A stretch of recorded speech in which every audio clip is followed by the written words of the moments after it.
따라서 브로멜라인, 파파인, 피신이 혈액속을 돌아다닌다 할 수 있더라도 이런 장벽을 뚫고 사실은 굉장히 어렵다고 볼 수 있습니다. 그럼 우리 브로멜라인 먹지 말아야 될까요? 뭐 그냥 다 근거가 없는 내용이었을까요?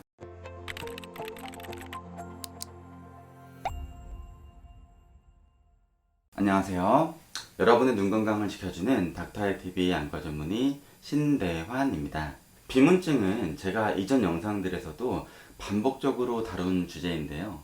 이 비문증은 대부분의 경우 병이라기보다는 우리가 잊고 살아야 할 퇴행의 흔적이라는 말씀을 드렸는데도 불구하고 너무 불편해하시고 마냥 잊고 지내기에는 정말 너무 거슬린다, 이런 반응을 보이시는 분들이 너무 많으시더라고요. 저도 비문증을 3, 4년간 가지고 있다 보니까 이런 불편감에 대해서 충분히 공감도 하고 또 관련된 최신 지견이 있다면 제일 먼저 알려드리려고 해요. 오늘은 예전에도 설명드렸던 비문증 영양제에 대해서 좀 더 심도 있는 이야기를 들려드리려고 하는데요.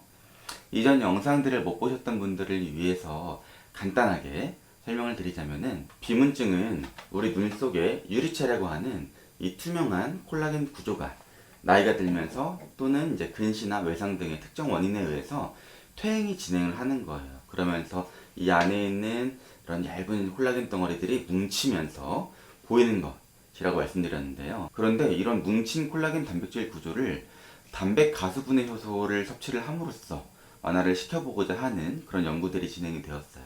바로 파인애플을 섭취를 함으로써 그 안에 있는 브로멜라인이라고 하는 파인애플 내 효소가 이런 작용을 할 것이라고 하는 그런 연구였어요. 간단히 말씀드리자면은 파인애플 100g을 1에서 3조각씩 먹는 그룹을 따로따로 만들어 놓고 3달 동안 관찰을 해보니까 무려 50%에서 70% 환자에서 비문증이 감소하는 효과가 있었다라는 그런 발표가 있었고요. 곧바로 이에 대한 후속 연구로 파인애플을 직접 다 먹으려면 너무 힘드니까 이런 단백 가수 분해 효소들이 풍부한 다른 성분들, 그러니까 다른 과일들, 즉 파파야 속에 들어있는 파파인, 무화과 속에 풍부한 피신을 조합한 브로멜라인, 파파인, 피신, 이 세 가지 조합으로 정량화된 용량을 이용을 해서 실험을 진행을 했고, 이 조합을 복용한 3개월간 그 용량에 따라서 65%에서 75%의 환자에서 비문증 감소 효과가 있었다라고 그렇게 보고를 했어요. 이것만 보면 정말 굉장해 보이죠. 그렇다면 우리는 그냥 이 연구들을 그대로 믿고 이렇게 브로멜라인, 파파인, 피신, 이 비문증을 없애주는 효소라고 굳게 믿고 먹기만 하면 될까요? 우리는 여기서 조금 비판적으로 좀 생각을 해볼 필요가 있어요. 지금부터 그 이야기를 해보겠습니다. 먼저 던져볼 질문은 바로 이제 브로멜라인, 파파인, 피신을 복용을 하면은 우리 위 속에서 다 파괴가 되지 않을까, 이런 생각이에요. 이런 효소 성분들도 결국엔 단백질이기 때문에 위산을 만나면은 다 분해가 되거나 변성이 되지 않을까 하는 그런 걱정인데요. 이런 의문을 파헤치기 위해서 관련된 논문들을 찾아보면은 다음과 같은데요. 요약해서 말씀드리자면은 브로멜라인을 비롯한 파파인, 피신 등과 같은 단백 가수분해 요소들은 위산을 만나도 비교적 안정성을 유지할 수 있다라고 발표를 하고 있어요. 이미 과일 산 성분에 노출이 돼서 그런 거인지 아니면 원래부터 그 구조가 그 산에 강하게 그렇게 디자인되어 있는 구조인지 모르겠지만 위를 지나서 장으로 도달을 하는데 큰 변형이나 손실이 일어나지 않는 것으로 보여요. 사실 브로멜라인은 의약품에서도 단일 성분으로 쓰이는 성분인데요. 이렇게 여러 가지 브랜드로 이미 여러 회사에서 처방이 되고 있고, 주요 기능은 염증 및 부종을 완화시켜주는 것인데, 그래서 성형외과나 피부과, 산부인과 등에서 이미 많이 처방을 하고 있어요. 이런 사실들은 다음 질문으로 이어지는데요. 바로 이런 단백질 구조 형태인 효소가 어떻게 체내로 흡수가 될 수 있을까요? 그러니까 이제 위를 통해서 장으로 넘어갔는데 거기서도 어떻게 흡수가 될까? 라는 질문이죠. 보통 우리 몸속으로 흡수된 단백질은 흡수가 되려면은 아미노산 단위로 작게 쪼개져야 흡수가 가능하다고 알고 있잖아요. 그런데 어떻게 이런 단백 가수분해 요소가 온전히 흡수가 돼서 신체의 특정 부위에 가서 기능을 할까? 이런 질문인 거죠. 일단 아까 말씀드렸듯이 브로멜라인이 약으로도 이미 나와 있기 때문에 분명히 의학적인 효과에 대한 연구 근거가 있을 텐데요. 그래서 이 부분 역시 관련된 논문을 보면은 소장에 도달한 이런 단백 가수분해 효소들은 트랜스사이토시스라는 세포막에서의 능동수송 기전이나 세포 사이로 이동을 하는 파라셀룰러 트랜스포트 등의 기전을 통해서 체내로 흡수가 될 수 있다는 것을 알 수가 있어요. 이렇게 흡수된 효소들은 혈액 속에서 우리 피 속으로 들어오게 되면은 그 안에 혈장 단백질이라는 것들이 있는데 얘네들과 결합을 해요.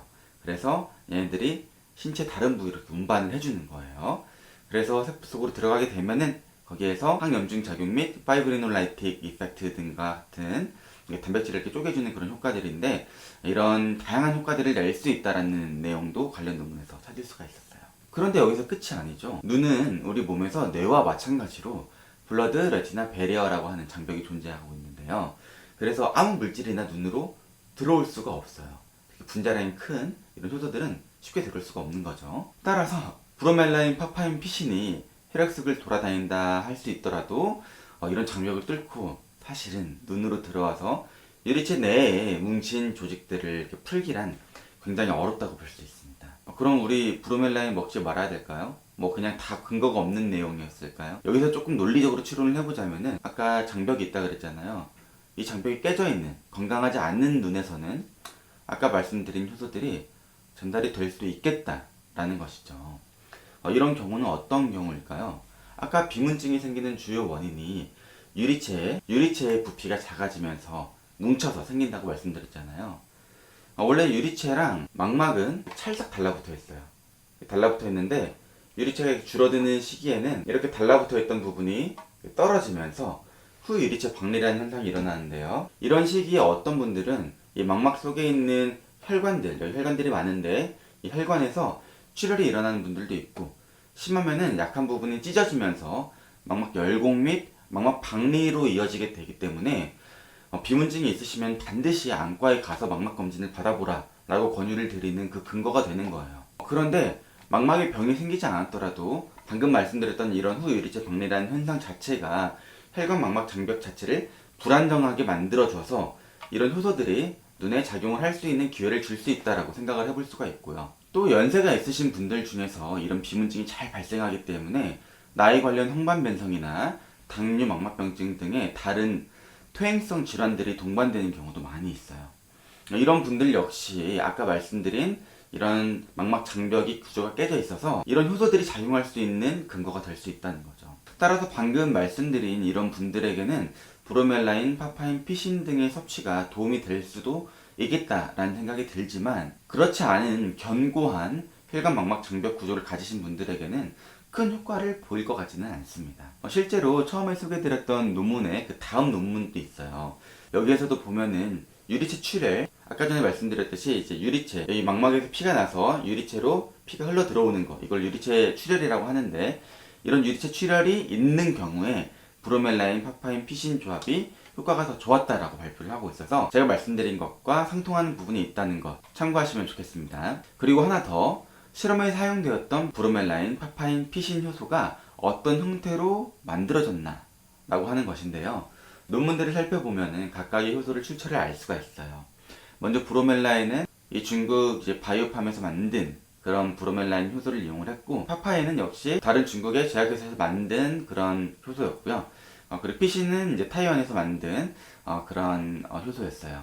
그래서 세 효소 모두 파우더 형태로 원료를 공급을 받았다고 해요. 사실 고용량의 효소를 복용하기 위해서는 몇 킬로가 넘는 그런 과일을 매일 섭취를 해줘야 되고, 이런 과일들을 매일 먹다 보면은 당뇨가 있으신 분들은 특히 위험할 수 있기 때문에 이렇게 파우더 형태로 섭취를 하는 게 훨씬 더 효율적이고 안전한 그런 방법이 될 수 있겠다라고 연구자들도 판단을 한 것 같고요. 위산이 이런 효소들에 미치는 영향이 적다고 해도 과학 논문으로 적용을 시키려면은 효소들을 조금 더 안정성 있게 장으로 보내는 게 필요하기 때문에 해당 논문에서는 이 세 가지 원료를 브로멜라인, 피신, 파파인 이 세 가지 원료를 캡슐 형태로 만들어서 사용을 했다고 하니까 참고하시면 도움되시리라 생각합니다. 네, 오늘은 비판적인 사고로 비문증 영양제 관련 논문에 대해서 파헤쳐보는 시간을 가졌는데요. 너무 따지고 들어서 피곤하셨다면 죄송합니다.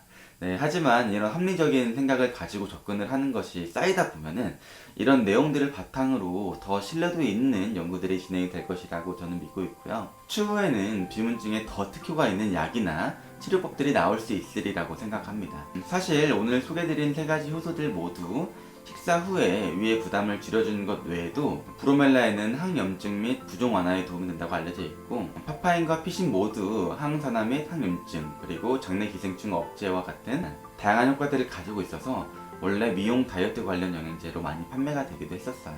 그리고 이런 단백 가수분해 효소들은 특히 고기 먹고 더부룩하고 얹힌 느낌 있을 때 있잖아요. 그럴 때 도움이 많이 되기 때문에 꼭 비문증 때문이 아니더라도 부담 없이 섭취를 해볼 수 있다라고 개인적으로 생각을 합니다. 네, 오늘은 여기까지고요. 구독과 좋아요, 알림 설정 하시면은 앞으로도 더 유익한 건강 정보 가지고 찾아뵐 수 있으니까 잊지 마시고요.